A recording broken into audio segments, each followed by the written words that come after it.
Olá família Planet W, tô de volta, continuando aqui com o Dr. Peruso e o assunto agora é sobre tratamento. Doutor, tratamento ainda é solução? Quando é melhor tratamento? Quando já é caso cirúrgico? A galera ainda tem muita molecada com 20 anos já quer partir para cirurgia, indicado? Com 16 anos. 16, né? A calvície, ela é basicamente androgenética. E o nome já define as causas. Você nasce com um receptor androgênico, que é o gene da calvície, e ele é ativado por um hormônio chamado DHT, abreviação de dihidrotestosterona.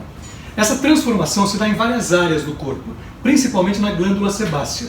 Lá dentro tem uma enzima, tipo um fermento, que transforma a tua testosterona em DHT. Esse DHT circula pelo nosso corpo e no couro cabeludo ele entra no receptor androgênico. Isso promove um dano inflamatório no folículo piloso, que é a nossa fábrica que produz queratina. E esse dano faz com que as células produzam cada vez menos queratina. E isso é progressivo. E o cabelo vai afinando, afinando, afinando e desaparece. O tratamento ele tem o caráter de prevenir ou de diminuir a ligação do DHT com o receptor androgênico. Portanto, quanto mais cedo você começar o tratamento, melhor vai ser o resultado. E quem é que tem indicação de fazer o tratamento? O indivíduo que tem cabelo. Quem está careca, que não tem mais cabelo, ou já está muito ralinho, penugem, aí não resolve mais. Penugem, ou velos, ou lanugo, ou baby hair, é um cabelo que já chegou quase ao ponto de atrofia. Então, de 100% de células, ele tem 1%, 2%, então não tem o que tratar. Então, quanto mais cedo você diagnosticar e começar um bom tratamento, melhor vai ser o resultado. Qual a idade? 16 anos o pessoal já começa Eu tenho pacientes com calvícies agressivas aos 16 anos. Ela pode começar logo após a puberdade, que é quando o homem começa a produzir a testosterona. Aí ela vai circulando, vai se ligando a 5-alfa-redutase, produzindo o DHT, e quando a pessoa tem um receptor androgênico que é muito sensível, isso pode acontecer muito cedo. E quanto mais cedo começa a acontecer, mais rápida é a evolução. Se a pessoa chega aqui com 16 anos, consegue tratar e não ficar calvo? Me perguntaram isso esses dias, assim, não tem que fazer, não ser um caso cirúrgico. Não, todo tipo de tratamento tem um caráter preventivo. Ou seja, eu vou conseguir segurar o meu cabelo por muito tempo, mas vai ter um momento em que a genética vai ganhar essa briga. Por isso que é importante não só apenas começar um tratamento, mas ter o acompanhamento do médico responsável, que no início do tratamento te fotografa, em vários ângulos. Depois de 6 meses, 1 ano, 2 anos, 3 anos, novas fotos. Enquanto está tudo estável, as fotos mostram que o resultado está ótimo de manutenção, não se muda o tratamento. Já é praticamente a resposta de uma pergunta que eu vou fazer agora. Me perguntaram essa semana, inclusive eu falei que ia estar aqui com o Dr. Peruso, ele ia responder. A pessoa está usando finasterida há 10 anos e agora não está sentindo efeito, o cabelo está caindo. E me perguntou por que o cabelo começa a cair, sendo que ele segurou, exatamente isso, chega uma hora que a genética não tem jeito. Primeiro você cometeu um erro. Meu Deus, o que é? A calvície não tem nada a ver com cair cabelo. Cair cabelo, gente, é uma coisa normal. Todo dia nós trocamos cabelo velho por cabelo novo. Desde que o novo tem a mesma quantidade de queratina, não há problema na queda de cabelo. Então não usem a queda como comparação. Mas quando eu sinto que eu estou usando finasterida há 10 anos e o cabelo mesmo assim está começando a afinar, aí é a hora de incrementar o teu tratamento. Então a finasterida é há mais de 20 anos a base do tratamento. Recentemente, os estudos mostram que a finasterida líquida, tópica, também atua de forma muito satisfatória. E ela pode ser manipulada junto do minoxidil. Também não adianta usar só o minoxidil no tratamento. Você vai receber muitos clientes agora, viu? Porque eu já tô tentando tocar nesse assunto da finasterida líquida, que é uma coisa meio nova ainda. Já estava tentando... Para mim não. Eu prescrevo a finasterida líquida já tem 7 anos. Olha só, eu não sabia. A finasterida líquida para mim foi uma descoberta no passado, assim. Não, eu já estou usando bastante tempo. A gente vai conversar depois aqui sobre a finasterida líquida, viu? Já vai prescrever, porque a galera tem me perguntado e eu não quis tocar nesse assunto porque eu não sou médico, é o que eu falo. Não adianta, eu não sou médico, eu respondo essas perguntas quando eu tenho algum médico ao meu lado aqui. Mas em resumo, quer dizer, quando a pessoa começa a perceber que aqueles anos de tratamento já não estão surtindo o mesmo efeito, não é porque a finasterida deixou de fazer efeito, porque o minoxidil deixou de fazer efeito, é porque a genética ganha, sempre. Então quando a gente percebe fotograficamente que está perdendo a batalha, agrega-se mais coisas ao tratamento. Então, a tríade do tratamento básico é o minoxidil, finasterida e o cetoconazol em shampoo. Se acrescenta nesses casos mais agressivos a intradermoterapia, antigamente chamada de mesoterapia. Por porque ela tem uma capacidade mais agressiva com relação à inibição do DHT e ao estímulo de mais produção de queratina. Sobre o shampoo, eu descobri no seu fórum e era muito discutido isso lá. E hoje em dia eu sei o porquê. Porque o senhor estava até falando da enzima, ela está na nossa gordura, né? No nosso suor, digamos assim. Então a gente soa. Por isso que é legal lavar o cabelo todos os dias, usar o shampoo, que de uma certa forma ele está ajudando a inibir a 5-alfa-redutase. Estudos japoneses mostraram, há mais de 10 anos atrás, que o cetoconazol tem uma capacidade de inibir de hidrotestosterona que fica na glândula sebácea. Então quando você fica 2-3 dias sem lavar o cabelo, aquele excesso de óleo aumenta a quantidade circulante no couro cabeludo de DHT. Então o cetoconazol ajuda muito nisso. Isso eu fui lendo no seu fórum. Mas não usem todo dia, porque resseca muito o cabelo. 2 a 3 vezes por semana. Eu uso toda sexta-feira, amanhã é dia. Eu ia até tocar nesse assunto, mas a gente vai falar de tratamento, eu já vi que é muita coisa. É muita coisa. Mas em relação à finasterida líquida, para quem tem efeito colateral, uma excelente oportunidade de estar vindo aqui bater um papo com o doutor, né, doutor? E prescrever. A quantidade a mesa é 1 miligrama, 2 miligramas? Nós falamos em percentual. Então, os estudos, que não são meus, são internacionais do mundo inteiro, indicam que o ideal é usar 0,25% de finasterida em solução líquida junto do minoxidil. O minoxidil sozinho não é tratamento. Então tem muita gente que usa o minoxidil industrializado. Rogaine, Kirkland, Pente, Aloxidil. Você está melhorando a grossura do cabelo, mas não está impedindo que ele seja destruído.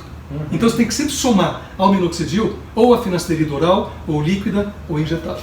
Nossa, e eu peguei circulando por aí, que chegou até o meu Instagram, uma receita que a pessoa estava dobrando. Por exemplo, a gente sabe que o pessoal prescreve finasterida 1 miligrama no comprimido. Sim. E estavam prescrevendo na tópica 2 miligramas. Graças a Deus eu sou consciente, nunca divulguei essa receita para ninguém. Não deve. Porque você já imagina o erro. Chegou até mim essa receita médica, né, de um médico X, e eu, graças a Deus, li, mas hoje em dia que eu estava conversando com o doutor, antes de soltar qualquer informação no canal, eu sempre peço um auxílio a um especialista. Inclusive, no meu fórum, cujo administrador não sou mais eu, há muito tempo, é proibido divulgar a receita, porque existe a automedicação. E isso é um erro grosseiro. Ninguém deve se automedicar e muito menos copiar a receita do amiguinho. Esses dias chegou na minha mão uma receita minha falsificada. Receita minha, o meu prontuário. A pessoa conseguiu acesso a ele e fez uma receita do jeito que ele queria. Então ele aumentou a concentração de minoxidil, de finasterida, de dutasterida. Já chegou a farmacêutica me mandou, não tinha assinatura. Eu falei, como é que não tem minha assinatura? Aí eu fui ver, não fui eu que prescrevi isso. Então tem que tomar muito cuidado, a receita tem que partir do teu médico e não de fóruns, sejam eles quais forem, e muito menos do amiguinho. E galera, falando sobre a mesoterapia ou a introdermoterapia, o doutor ele faz aqui na clínica dele. Inclusive eu estava aqui já fuçando na medicação e eu pedi autorização para estar mostrando esse cantinho, né? E tem um pessoal que anda me perguntando sobre onde fazer a mesoterapia, tudo. E em alguns eu já confidenciei que eu tentei 2 clínicas aí, não fui muito bem sucedido.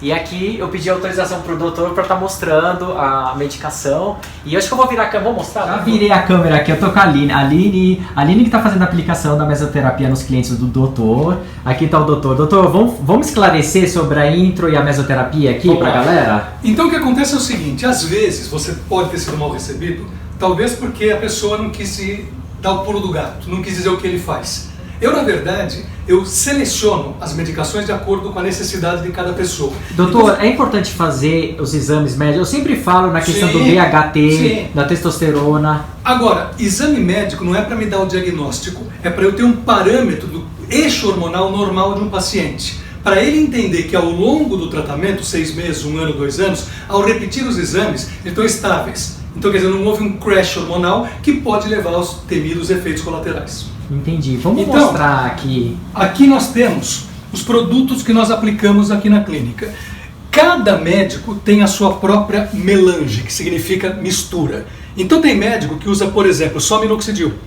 Tem médico que usa só finasterida. E o que tem aqui? Tem bastante coisa. Calma, a Aline vai dizer para você já. Eu tô apressando aqui. Então, não é igual a intradermoterapia para todos os médicos. Cada médico cria o seu próprio protocolo e, claro, de acordo com a necessidade de cada paciente. Na maioria dos casos mais agressivos, eu procuro fazer uma melange muito completa, que tem minoxidil, finasterida, vasodilatador, fatores de crescimento, complexo nutricapilar, enfim, dutasterida, é muita coisa. São quantos em média na aplicação, doutor? Vem cá, Aline. Aline, vamos lá. Vamos deixar a Aline falar um pouquinho? Deixa a Aline falar, ela é tão bonita ali. Obrigada. Bom, a mescla depende, como o Dr. Milton estava falando, de cada caso. Então, nós temos alguns compostos, né? E aí... Aliás, uma coisa importante, já que ela está pegando. Procure sempre, quando você for numa clínica, olhar as ampolas para saber que aquilo que você precisa está sendo colocado. Porque se você chega lá e tem já um frasquinho vazio e ele vai aspirar alguma coisa, uma ampola vazia, você não sabe se ali tem água destilada, soro fisiológico ou um pouquinho só de cada coisa. Doutor, perfeito. Eu acho que a gente tem que ter transparência e tem que ser mostrado sim. Porque a gente isso não sabe. influencia no custo. E muitas vezes o indivíduo se leva pelo custo barato. Então, nós temos aqui, ó, o minoxidil, que é somente um vasodilatador, né? E um outro vasodilatador também que ajuda a melhorar a circulação no entorno do folículo piloso. E ajuda a absorver melhor os compostos que estão sendo introduzidos. No caso, nós temos os anti-DHT, né? Que é a finasterida e a dutasterida. Doutor, você utiliza os dois de uma vez ou... Depende. Cada paciente tem a sua indicação. Então tem, por exemplo, pacientes que estão na finasterida e estão super bem. Quando mesmo com a finasterida, em cima daquela tua pergunta de agora há pouco, vai perdendo o efeito, então eu entro com a dutasterida injetável, que é muito mais potente ao inibir a enzima 5-alfa-redutase. Há casos de Não é todo mundo que precisa. Há casos de aplicar as duas, duta e fina? Sim. O paciente que já vem no controle com a finasterida, eu agrego a dutasterida, eu não substituo. Entendi. Agora, algumas situações, como por exemplo a alopécia fibrosante frontal nas mulheres, eu já uso direto a dutasterida. Aí nós temos também o composto nutricapilar, que é um mix, né, doutor, com aminoácidos. De vitaminas, aminoácidos e sais minerais. Sim, o famoso depantenol e a famosa biotina, tá? E aí nós usamos também, para casos femininos, o 17-alfa-estradiol, tá? Que é um hormônio feminino. Então ele também atua como antiandrogênico. Então você faz essa diferenciação aí de mulher e homem. De mulher e homem. Então quer dizer, e também de caso a caso. Casos mais graves, uma terapia mais agressiva, casos mais suaves, menos agressivos. E o principal, né, doutor? Os fatores de crescimento. Peraí. Fator de crescimento, peraí, que é importante. É muito Ele ajuda no crescimento capilar. Sim. Doutor, a biotina, é tudo isso que o pessoal fala mesmo? Para alopecia androgenética, não. Não adianta quem tem alopecia androgenética, calvície masculina e feminina, se entupir de biotina. Então tem nego tomando 10.000 miligramas por dia de biotina, que é um número absurdamente alto. E isso não vai reverter em nada de benefício com relação à calvície. É indicada principalmente quando o cabelo está frágil, por outras causas, principalmente as de causas nutricionais. Você acha que antes da pessoa fazer o transplante capilar, se preparar com uma meso para fortalecer? Você acha que é legal? Curiosamente, eu digo com meus pacientes que antes de ser cirurgião eu sou médico. Então eu sempre trato o meu paciente antes dele ir para a cirurgia, a não ser quando ele é totalmente calvo. Aí não tem indicação nenhuma fazer qualquer tipo de tratamento. Usamos um vibrador antes de começar a fazer as aplicações. Por quê? Porque o vibrador ele distrai o nervo. Então você sente a vibração e a hora que começam as aplicações, você não sente absolutamente nada. Outra coisa importante é o calibre da agulha. Nós usamos aqui na clínica uma agulha que tem 4 milímetros. Você tem alguma aberta? Não? Eu vou abrir essa agulha para vocês verem. Eu vou abrir essa daqui. Vamos colocar aqui num fundo mais escuro. Isso, põe no fundo escuro, consegue ver melhor. Então essa é uma agulha de 4 milímetros, que é a que nós utilizamos, por quê? Primeiro, e essa aqui é uma agulha de insulina, que é o que a maioria dos colegas utilizam nas clínicas. Entendi. Então, quer dizer, quanto mais delicada a agulha, menos dor o paciente sente, e 4 milímetros já vai jogar o tratamento na profundidade correta. A agulha mais longa, ela vai jogar o tratamento na camada de gordura, onde não tem folículo piloso. Ele é absorvido rapidamente, não dura o tempo que tem que durar. Em média, a aplicação depois da primeira fase, né, de saturação, aí faz uma vez por mês? Eu no primeiro mês faço uma aplicação por semana. Do segundo ao quarto mês, quinzenal. E a partir do quinto mês, uma manutenção contínua mensal. Entendi. Voltando. Então nós aplicamos o vibrador, em seguida começa a aplicação, e junto do tratamento, nós também colocamos xilocaína, que é um anestésico local. Por quê? Porque alguns produtos, principalmente a dutasterida, tem um veículo oleoso. E esse veículo oleoso arde mais, fica mais dolorido.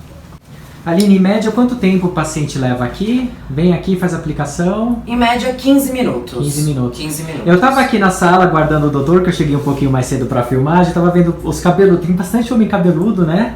Claro. O pessoal Mas eram brinca- carecas, eram Exatamente. calvos, né? Não, Ou fizeram o é. tratamento bem feito ou fizeram a cirurgia. É cabeludo de cabelo comprido mesmo, esse cabelão bonito saindo daqui, fica até com inveja. Doutor, vamos encerrar aqui a cirurgia? A cirurgia não, a Só um último entrevista. ponto que é interessante. Dependendo do grau de afinamento, eu agrego após a intradermoterapia ou o uso do Derma Roller para fazer as microincisões, ou o Dermapen, que também tem o mesmo conceito. Ele tem uma baioneta que é colocada na ponta. Essa baioneta tem por volta de 36 agulhas. E esse sistema automatizado faz com que haja microperfurações na pele. E isso estimula a regeneração, aumentando o colágeno, melhora a circulação sanguínea e também ajuda no estímulo de produção de queratina. Isso vai depender também da agressividade da calvície de cada pessoa. Então acho que a gente já falou tudo, né? A gente deu o recado hoje, né, Aline? A gente deu o recado aqui. E a gente ainda tem mais um vídeo para filmar aqui. Vou encerrando por aqui, agradecendo, e vou deixar os contatos aqui embaixo no box de informação. Quem quiser procurar aqui em São Paulo ou em outros estados. Super fácil chegar aqui, né, Aline? Como a gente faz para chegar aqui? A gente tá aqui na Alameda Santos. Alameda Santos, aqui o número do prédio é 211, o conjunto é 810 e fica pertinho do metrô Brigadeiro. Tem o metrô Brigadeiro e tem estacionamento aqui embaixo também. Gente, chega! Fui, doutor! Vamos embora! Fui não, fute! Fui! Tchau.